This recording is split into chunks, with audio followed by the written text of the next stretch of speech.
Forward to this computer. Okay, welcome everybody to our Eat, Pray, Grow for November. We are so excited to have Brooke Ward with us, who will be talking about affordable energy in Florida and how we need more of it now. And a special thank you to Yvonne, who's letting us use her Zoom account today. So thank you for that. And as we get started here, I'm going to go ahead and share my screen. And I know the opening is the prayer, but let me go ahead and pull up the slides. All right, can everybody see the presentation? Yep. Okay, excellent. Let me go ahead to, oops, I'm getting this preview thing instead of present. It did it to me last time too. Let me just reopen it. Bear with me for a moment, my friends. I will get there. It's still saying preview. All right, well, we're going to work from the preview screen and hopefully, Isn't it under the share? Share and then present? oh, No? let me see. It looks different. I think they've updated Canva and Yeah, I think they messed did with us. update. Let me see if it's under share. Copy link. Oops, I have my Maybe it's people in front not. of it. Oh, it Weird. is. You're right. Oh, there See, it is. Okay, present. this There is you go. why I'm eternally grateful that Kara still hangs out with us. Thank you It so was a much. guess. All right. And if you'd all join me in lifting our hearts to God in thanksgiving. Creator God, not just as we approach Thanksgiving, but every day, we ask you to flood our awareness that we may be especially attentive to the abundance of opportunities and blessings we enjoy in our lives. Thank you for the beauty of the world around us. Thank you for the water and the wind and the sun and the energy deep within the earth that are all available to power us in renewable ways. Thank you for the engineers and scientists helping us to use these technologies in the best ways with the least impact to your beautiful creation. And thank you for Brooke, who is here to teach us about these technologies today.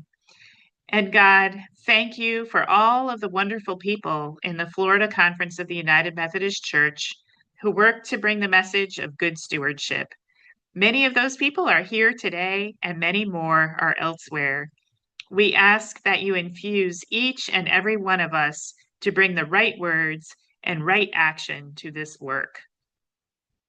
And as we go forward today into the holiday season, when we tend to use more than our share of material things, please help us to do better this year and to share your message of love and abundance to everyone we encounter.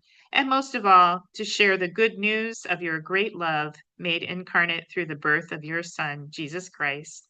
In Jesus' name we pray. Amen. All right, friends.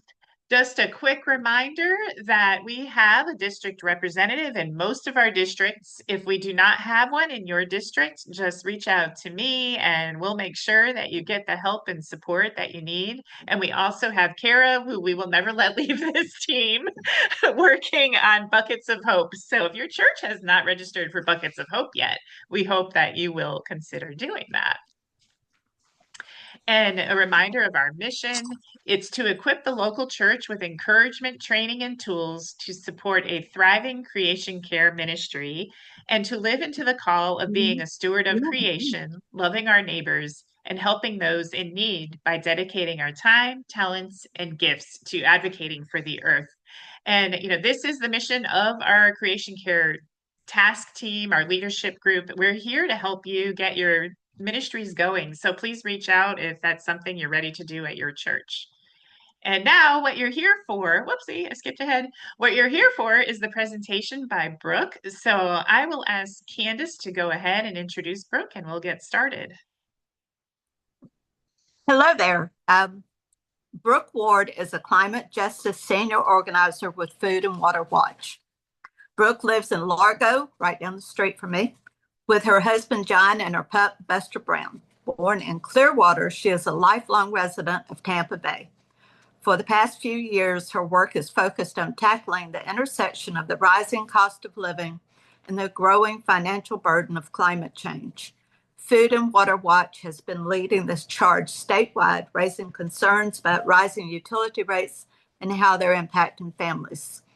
Brooke works to connect the dots between the state's fossil fuel infrastructure, climate-related disasters, and the growing economic burden on Floridians. Brooke successfully passed a resolution in Tampa to move to clean, renewable energy by 2035 and has fought the extraction of water from Florida Springs by Nestle Incorporated to bottle that water and distribute nationwide. As a leader in the statewide effort to ban fracking, Brooke was the state coordinator for Floridians Against Fracking and successfully got then candidate Governor Ron DeSantis on the record in support of a fracking ban. Through successful dissemination and mobilization, this led to DeSantis' executive order on day 3 in office calling on DEP to adamantly oppose fracking. Brooke has worked on over 40 political campaigns as a campaign manager, advisor, and field director. Through her political work, she managed volunteer networks of hundreds of individuals and led training workshops and actions nationwide. She has worked for several nonprofits, including Food and Water Watch, Environment Florida, Florida Consumer Action Network, and PBS. Brooke also managed a field campaign for Next Gen Climate to pass Amendment 1, the Florida Water and Land Conservation Initiative. She was also an adjunct law professor of advocacy at Fordham University. She earned her BA in political science at the University of Florida prior to getting her Juris Doctor from Fordham University School of Law. She is an avid gardener and home chef, and she might have a bit of a book addiction. And that's Brooke's official profile.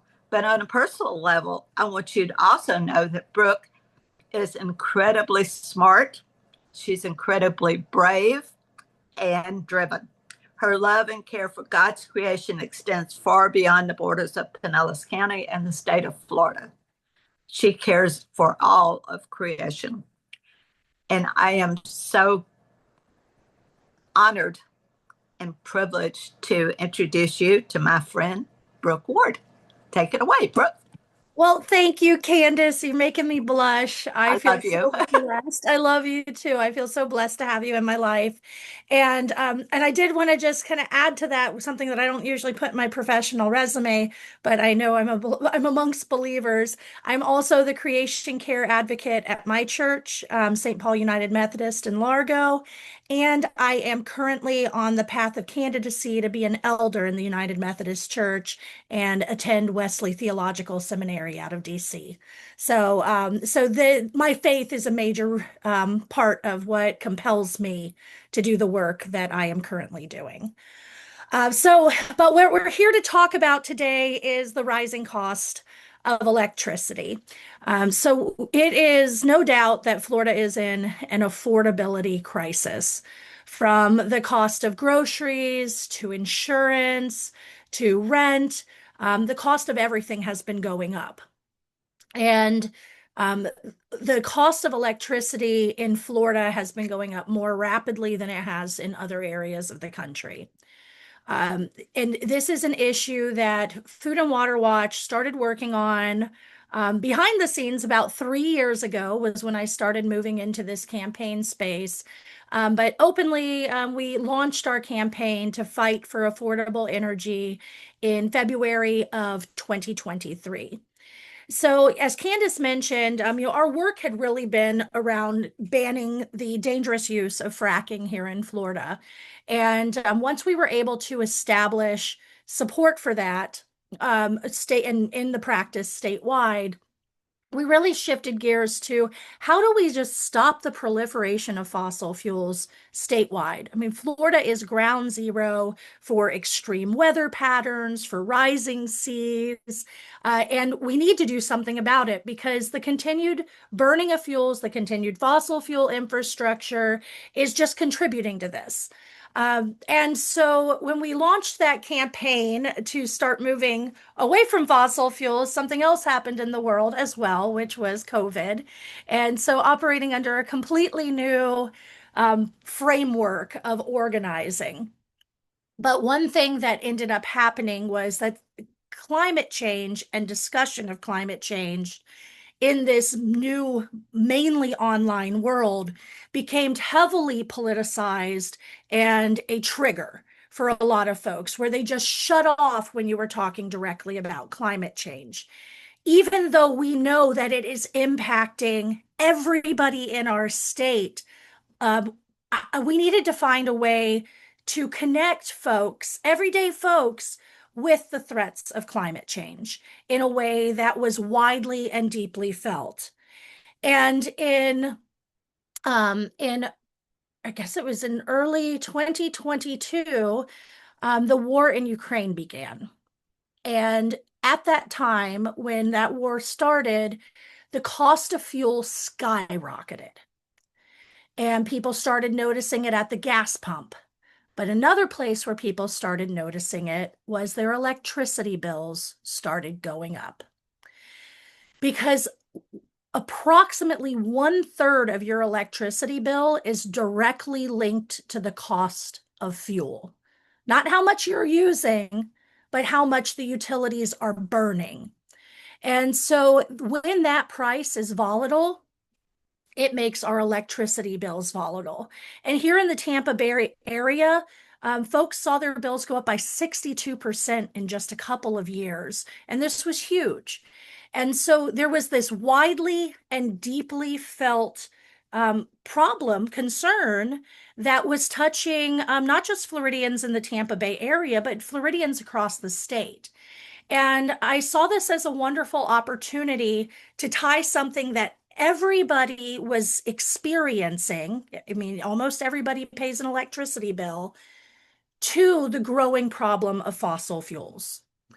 And so that's where our work launched on this issue, and it has just taken off. I mean, we saw just a few weeks ago, national elections were paying attention to affordability and affordable energy. I'm not taking credit for any of that, but it is something that we know is resonating with folks across the country. And here in Florida, though, we're in a unique place because Florida's laws allow for more costs to be passed on to Florida families than is allowable in many other states.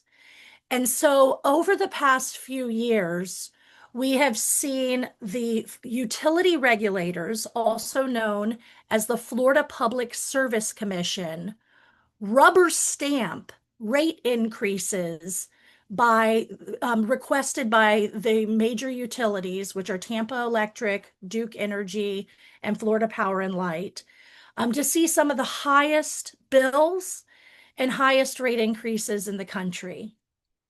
In fact, every single Florida utility has a return on equity, that's the profits that go into shareholders' pockets, well above the national average.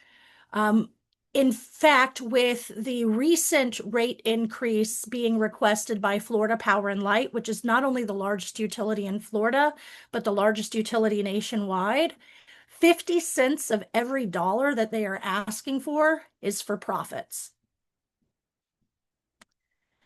And this is a problem. Additionally, the majority of the money that they ask for to harden or to make the grid more reliable is to invest further in fossil fuels. And in Florida, two of the major utilities have direct ties to either owning a fracked gas company that they buy their gas from and or owning pipelines that are bringing gas into the state. So they are incentivized to continue using fossil fuels and charging us not only for the infrastructure, but then charging us even extra for the cost of the fuel that's being burned. And we live in a state that really has unlimited opportunity for expanding the use of clean solar energy, which would immediately reduce our bills by at least 1/3 and would allow us to invest in infrastructure that is more sustainable, long-lasting, and cost-saving. So what we have been working to do is to pass affordable energy reform legislation that will address some of these growing needs for Floridians. Currently, we have seen, or not currently, in the last few years, Tampa Electric and Duke Energy both asked for rate increases that went into effect at the beginning of this year. Florida Power and Light has now asked for the largest utility increase in the history of the United States, only seconded by their last rate increase 4 years ago. And we need to stop this process. The utility regulators, the PSC, are not accountable to us as the Florida families, Florida ratepayers. They are accountable to the state administration and the state legislature. They are appointed by Ron DeSantis, and they are governed by the laws that the legislature passes. So if we want to do something about changing this process of continually rubber stamping rate increases, the laws that govern how rates are decided need to be changed. And so we are looking to have legislation that does several things. One is attaches the profits that utilities receive to how well they're performing at energy efficiency, the quickest, easiest, cheapest way to move off of dangerous climate-killing fossil fuels, and to their investments in renewable energy, which we know save us costs here and now, but also save us costs in the background for our health and other issues. Also, to have the utilities share in the cost of fuel. Currently in Florida, all fuel costs are passed directly onto us, the ratepayer. The utilities don't have to pay anything for the fuel that they're using. And so it just continues to incentivize them to use more fuel and not to be more efficient. And so by assuming some of the cost, which is done in other states across the country, we could see a rapid reduction in the amount of energy that's being used. The Southern Alliance for Clean Energy has shown that even 2 to 3% of a fuel cost share by utilities has caused for rapid reduction in the costs of electricity bills, but additionally in the utilities' continued use of fossil fuel infrastructure. Also, we need more accountability in this process. Right now, the utilities have been given whatever they ask for without needing to really justify why they're getting what they get, that the build out is actually necessary. And so we're looking to have more accountability and transparency in that process so that the utilities need to show that what they're building is actually needed. We have a problem in Florida, something called gold plating the grid. And that's where utilities upgrade infrastructure before it is needed. I liken this to, it would be like if you put a roof on your house every 2 years. Completely unnecessary. But if someone is going to give you money to do that, then you're incentivized to do it. And the way that the utilities currently get their profits is the return on their investments or equity. So if they build more infrastructure and build newer infrastructure, they get more money. And so we're trying to break this cycle. And we're really excited because we do have legislation that has been introduced on both sides of the aisle. Senator Gates in the Panhandle has introduced a piece of legislation that will cap the return on equity to below the national average, which would cut utility invest or cut utility bills by billions of dollars over the next few years. And we also have Senator Carlos Guillermo Smith out of Orlando, who is introducing a more comprehensive form of legislation that covers some of the things that I have discussed. We also have leadership across the state pushing for reform and finding affordable energy options. So there is a solution, and that's why we really are fighting hard to make sure that we can get as many people aware of how this process works, that electricity bills aren't something you just have to pay every month, but there's something that we can actually impact. Unfortunately, Florida has monopoly service areas, so we can't go somewhere else to get our electricity. We have to get electricity from the utility that serves our area. So it's not something that can be solved by going to a different utility. It's something that really has to be solved by the laws in our state. So that is a solution. I really wanted to talk about the solution because I think solutions are where I like to go. I want to know there's some hope for the future. But I do want to talk about just a little bit before we break for some questions of the widespread impacts of continuing the system as is. So not only are fossil fuels harming our environment, they're harming our pocketbooks. And this happens at several stages. The one that hits people the most close to home is your bills every month. And that's what's called energy burden. Energy burden is the percentage of your household income that is spent on your electricity bill. And in Florida, we have a higher energy burden than many other states in the country. Here in Tampa Bay, 25% of the residents are experiencing energy burden, which means they're spending 6% or more of their income on their electricity bill. And half of those are in energy poverty, which means they're spending 12% or more of their household income on their electricity bill. Tampa Electric had the second highest bills in the country this past summer.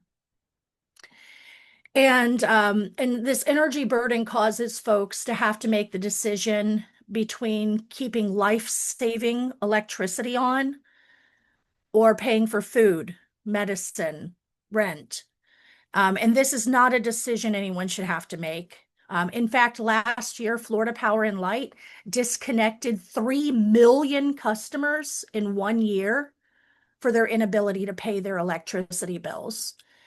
This can lead to heat-related death. It can lead to losing the food in your refrigerator, which people are already struggling to pay for, or if you're diabetic and you need your insulin to be refrigerated, or a multitude of other things, this is a major impact.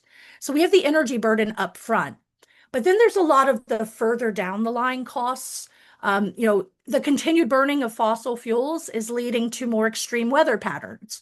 So then you have to turn your AC up more in the summer because the days are hotter.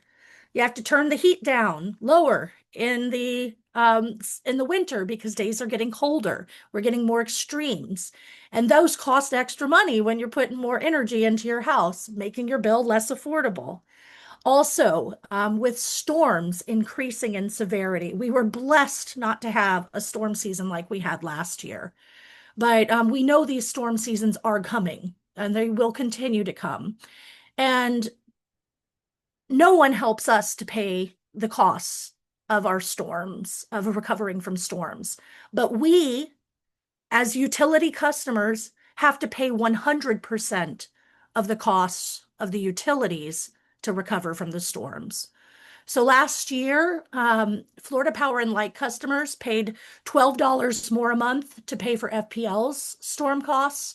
Duke customers paid around $39 more a month to pay for Duke's storm costs.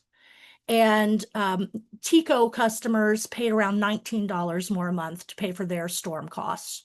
So we're paying hundreds of dollars more annually to pay these companies that are bringing in record profits to recover from storms. And then we also have to take on the burden of our own storm costs. Then the burden even extends further because this infrastructure, the continued use of fossil fuel infrastructure, means that it's being built in our most vulnerable communities. Typically low income, historically Black neighborhoods are where this infrastructure is put. So there's a major social justice issue with this as well, in continuing to allow the burning of fossil fuels.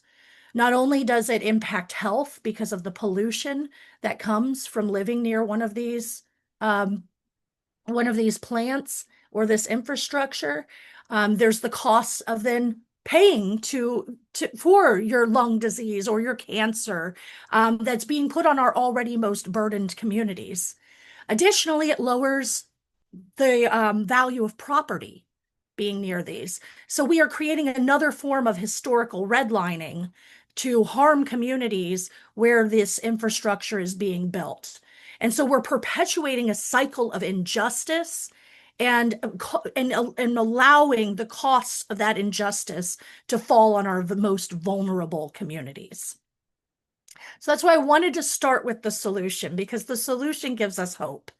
But I do think it's important for us to understand the severity of the problem. And that way we are able to talk to our communities about the problems that are being experienced, but also to give them a way forward and something that we can do as a community to fight this injustice, to fight for cleaner, safer, affordable energy, and to have a future that has hope for all of those that live here, to be able to afford the bills to keep our AC on, and to be able to live in a state where we're not continually being threatened by these growing concerns of climate change. And I do have an action item that I can put in the chat, but I'll stop there to see if there were any questions. Brooke, thank you so much. You've definitely made me think about things in new ways. I had no idea of some of the things that you talked about today, and I really appreciate the knowledge and the action item that we'll go ahead, and it is in the chat now, so everybody go ahead and do that. One of the questions I have as people are thinking about their questions, you threw out a lot of really important statistics and really good information here. Does the website of your organization share some of that as well, so we can go back and catch some of those numbers? Yeah, so I have a wonderful team of researchers and media folks that we work with that continually are putting our stuff out there. So I'd be happy to, you could go to our website, foodandwaterwatch.org, and look for our Florida work. What might also be easier is I could send a bunch of stuff your way too, if you're interested, and then folks could access those without needing to search through the website to find them. That would be really wonderful, both of those things. But if you could send it to me, then I can share it with our email list as well after the meeting. So thank you. And actually the link for the action too, we can go ahead and share. So, okay, I see Kara has her hand up. I thought Kara might have some good questions. Hey, Brooke. I'm Kara Hey. Fleischer. I've worked with you with Rethink Energy Florida on a lot of these projects. So thank you so much for being with us today. I did not know you were a creation care leader, so that's amazing. And we'd love to connect with you on what you're doing at your church too. But I had a question. I've been working with Susan Glickman on the JEA Jacksonville utility that is wanting to build a new gas plant. And we are looking for ways to mobilize people of faith to get them educated. We did a webinar and invited our group, but just do you have any thoughts on how to mobilize people in Jacksonville to get them aware that this is very much a potential that would be very dangerous. They have some really good, they have an RMI study that shows the health impacts, and that this is the last thing that we should be doing is building a gas power plant over there. But just wanted to, see what you thought of what ideas you might have about how we could get the public involved, people of faith specifically, to effectively, stop this power plant. Yeah, that's a great question. So I will preface by saying Susan Glickman is definitely the expert on what's happening around JEA. So I would defer to her on any of the details of the actual project. She brings it up every single time we meet. So it is something that's incredibly important. But I think the thing to really point out here is that JEA, or Jacksonville Electric Authority, is what's called a municipal utility. And a municipal utility is not under the control of the Public Service Commission, that group of utility regulators that I was talking about. Instead, they are controlled by the local government, which can offer a lot more access to the process than we currently have through some of these major for-profit utilities. So if folks in Jacksonville reach out to their elected officials, the elected officials can directly and immediately impact the decisions that are being made around electricity. That's not the same if you live in Hillsborough County or Broward County or Collier County, where you can reach out to your elected officials to vote for policies that would help to change the way that electricity decisions are being made.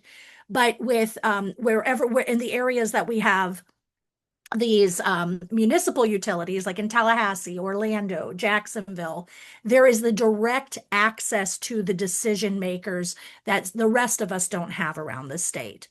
So I think that the number one thing is to really share a lot of that last stuff, the not so fun facts about what continued fossil fuel use means for our communities, and especially focusing on the justice issues.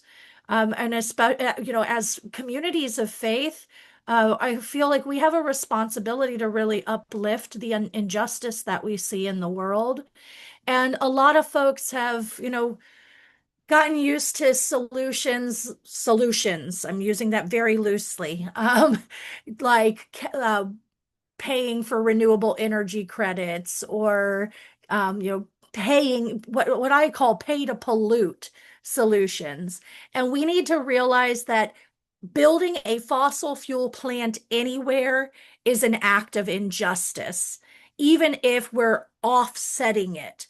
And so for Jacksonville to be building another fossil fuel plant at a time that there are options for clean, safe energy, it is a direct affront to the communities, and we need to be speaking up about that. So, and going to that, who's the most impacted, how those impacts happen. But I think that and I'm not sure if the Jacksonville area has, faith-based initiatives like what we have here more locally, like with Hope and Fast and other collaborative groups. I see your head shaking, Sarah. But getting faith-based groups together to then go to city council to find out when these things are going to be discussed on the agenda is one way. So show up, speak out during public comment. Second would be writing letters to the editor in the local paper that are raising awareness of what's happening and calling out specific actors who can do something about it. Even though we aren't getting newspapers like we used to, you bet your bottom that every single elected official has a Google alert on their name, and if it pops up in media somewhere, they're reading what that says. So if you write a letter to your local paper and call on someone who's an actor who can do something about it, that gets their attention. And then we can also be educating each other so that more folks are getting involved, creating action alerts where we can send emails, where we can show up and have rallies or demonstrations at key moments. All of that would be very impactful. The more that it's getting pushed back in the media and publicly, the less likely that the elected officials are going to feel comfortable to move forward. I think Jacksonville just had an election, which is unfortunate because it would be wonderful to use it as an issue in an election and to get like some candidates on the trail who are speaking very strongly against it to really put pressure across the board on moving forward with the utilities. I bet you Susan could give you some potential decision makers who really are at the heart of this that you could also focus those efforts on. Thank you so much. Those are great. My pleasure. Yeah, and to be fair about Jacksonville, I do know that there's a Catholic group that's gotten really busy recently, and it would be really awesome if we can infiltrate them and get some additional information about the gas plant. And there are people becoming more aware and more involved, but I haven't seen really a good network that's faith-based that does creation care ecumenically in the Northeast Florida area. So it's kind of unfortunate, but it's definitely open territory for the work that is needed. I do have one more quick question. I haven't seen any other hands up. Hopefully, I'm not missing anybody. But this was sparked because of the question Bill asked in the chat about solar, and I was just curious too if there's another piece of this whole puzzle is if Florida has different laws from other places related to solar power, on our homes, for instance, and how much we get back when we put our own system in and we're generating our own power, if we have equity with other places, or if that's kind of out of whack too. Yeah, we can definitely talk about, and I will respond to that directly. I have one thing I just thought of with what you said about Jacksonville. Reverend Russell Meyer, he's a reverend in the Lutheran Church. He leads the Florida Council of Churches, and I think he's based out of Jacksonville and would be a good person to connect with. I'm working with him Okay, cool. and Susan. So yeah, definitely. We're digging in. I just was curious if you had any other kind of, takes on it. But but yes, and the Catholics, we are working with them too. So You're all right. You're way ahead of the game. thank you. My pleasure. Okay, so with solar, there's a few things with solar. One is that the current federal administration cut access to money that was coming to Florida to help expand and make solar more accessible to more people. And DeSantis, previous to that, had already slowed down the distribution of Inflation Reduction Act funds around solar into the state. So not only are the funds shutting off at the end of the year, the funds also came into Florida later than they should have. So that was one thing that was going to help with solar expansion that no longer is going to be as accessible for Floridians to access to use. But to the laws, because I think that's really what's important here, Sarah, that you brought up, is Florida has laws in place that make certain solar solutions illegal.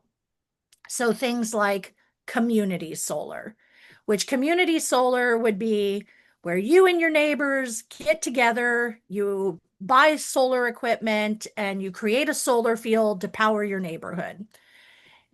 Per the current laws in Florida, that makes you an energy provider.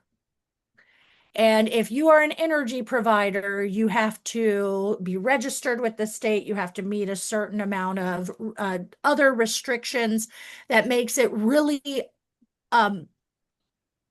difficult, if almost impossible, for that kind of framework to work as a solution in the state.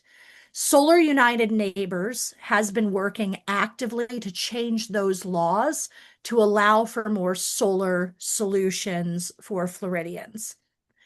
Because, we don't all have the opportunity to put solar on our homes. And I think that's really at the heart of the matter. And this goes to something I think that unfortunately in our society we're not seeing as much of as I wish we were, which is people think, well, if it's not bothering me, then why should I worry about it? So I hear a lot of times folks being like, well, I have solar on my house, so I don't have to worry about this. But not everyone can have solar on their house. First of all, you have to be a homeowner, and about 35% of Floridians are not homeowners. So you don't have access to solar unless you own a home. And then you could even chip away from that more because a lot of people own condominiums or apartments. And if you live in multifamily housing, you can't put solar on that either. So then we've even cut back the number of people who can get solar more. And now you think about, well, who can actually afford solar? And not everyone can afford solar, even with financing plans, and especially now that we have federal funding getting cut. So you've now made the lump of people who can get solar even smaller. And then you think, okay, well, in my neighborhood, I've got some houses that have beautiful tree cover or might have a certain grade of roof that just is not, solar is not an option for those homes. So the amount of people who can actually benefit from putting solar on their homes is a fraction of our state. And that's why we need the expansion of solar to be something that's more centralized, that the utilities are part of that process, that our local governments are part of that process, because we want this clean, cheap power to be accessible to all Floridians, whether you own a home, whether you live in multifamily housing, whether you live in a beautiful tree cover that's giving additional benefits to everybody in the neighborhood. We need to make sure that when we're thinking about these policies, we step out of the me and we look at the we. How can we do something that truly is transformative to our community? And it's about looking at the most equitable solutions that are providing the biggest benefits to the most people. I love that. That's a really, really, really helpful way to look at it. Thank you so much. Okay, Sarah Nussel has a question. Yes, Brooke, in my part of Florida, North Central Florida and West Florida, solar farms are going up. I mean, everywhere. There's one just up the road from me. Why isn't that making our bills go down? We know it's cheaper, but yet the cost of energy keeps climbing. Are they not telling us something? That is an excellent question. And I know that there has been a major pushback from a lot of folks up in that area of the state where solar farms have been built. Specifically, one of the senators is trying to do something about that this year. So there's a multiple layers to that. One is that the solar infrastructure costs can be passed on to customers as well. So even though solar produces cheaper energy, those costs do need to be covered, which would give you a net benefit if at the same time utilities weren't also expanding fossil fuel infrastructure. So the utilities really love to talk about how much solar they're expanding, but at the same time, they're expanding the costly, dangerous fossil fuel energy. So you're paying for solar energy while you're also paying for fossil fuel energy. And so any benefits that you would be getting from the expansion of solar are being absorbed in those additional costs to build more infrastructure, build more power plants, gold plate the grid.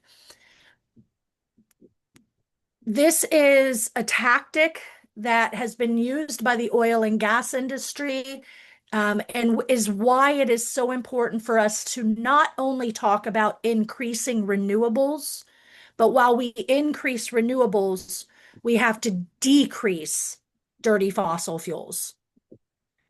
Because what the utilities are doing is they're burning more energy. And they're using solar to subsidize or to as a supplement, not as a replacement. And until we start replacing some of the more expensive energy with the solar, we're going to continue to see those costs and to see those impacts. Right now in Florida, 80% of our energy, like 79 point something percent, so let's round to 80% of our energy is still coming from fracked gas, methane gas, despite the expansion of solar. And if you look at the 10-year site plans of all of these for-profit utilities, they have no plans on reducing that. They're going to build more solar, but still continue to build more fossil fuel infrastructure. And you may have, and I don't want to go down a rabbit hole, but you may have seen recently some talk about data centers and the additional need for energy for artificial intelligence. And these data centers, some of them that are being proposed, use the energy of about 1/3 of the residential customer base in the entire state of Florida.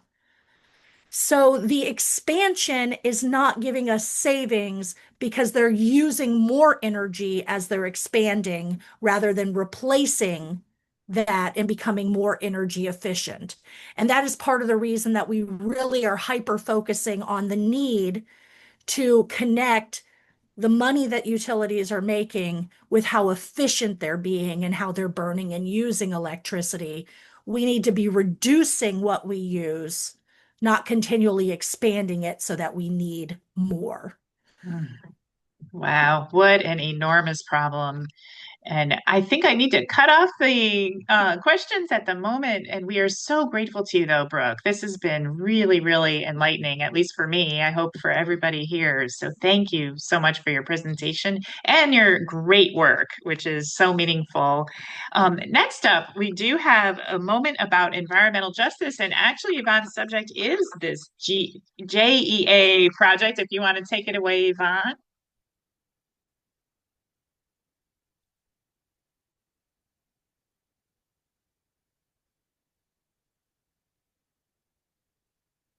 Oh, we can't hear you. You're not muted, but we couldn't hear you. Okay, There can you you hear are. me? That's Okay, good. I'm trying to share my screen. Let me just, can you see that? I can't see it. Okay. You're doing the share the green button. Yeah, And once you pull up the screen you want to share, then there's another button too that confirms you want to share it.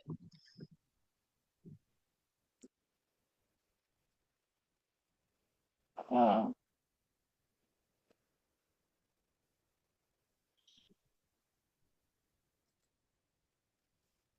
okay.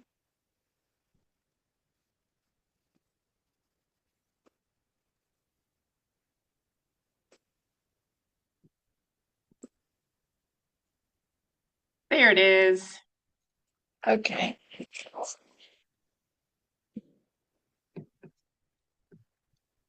Alrighty, so yes, I did kind of choose the same subject we're talking about at our planning meeting. There were 3 suggestions, and I chose this. So as we talked about, Jacksonville Municipal Utility has plans for another gas plant. Okay. Now they didn't even mention renewable energy in the article I read. They were talking about buying energy from like other plants, and they said, no, we need to build our own plant. Um, you know, I think they and some other people think renewable energy is not dependable. But 12 Florida cities and 1 county says it is. And they're listed there. Tallahassee actually is going to convert 100% to renewable energy by 2035. And then Tampa is moving up the date, right, Brooke? To 2035. So, there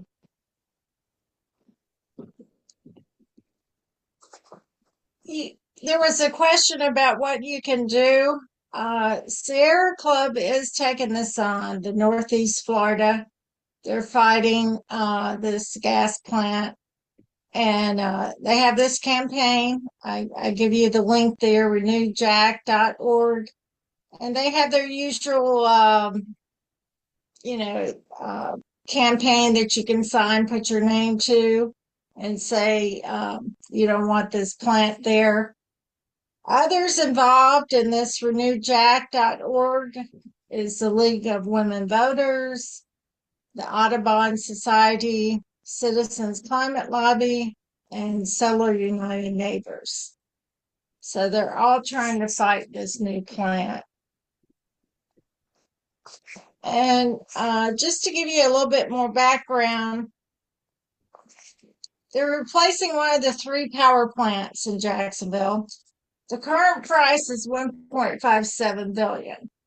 But the price seems to keep going up. It's increased like about 3 times. It started out about a third of that. So who knows how much this plant's going to cost. But they're now estimating $1.57 billion. This plant will produce electricity by burning residual fuel oil and natural gas. A lot of people throw out 30 years for a plant, but this plant has been in existence since 1977. So it looks more like a 50 years. You know, we could have this plant around for another 50 years before an option to replace it comes up. And the last thing I've included is some quotes from some environmentalists. One is Susan Satt with Sierra Club, senior campaign organizer. She says, at a time when cities across the country are proving solar and storage can deliver affordable, reliable power, JEA is locking us into 30 years of higher bills and climate pollution. Then we have another quote from Lisa Reinemann from St. John's Riverkeeper. We are disappointed and deeply concerned that JEA is committed to fossil fuels for another 30 years and making our community and our river more vulnerable as a result.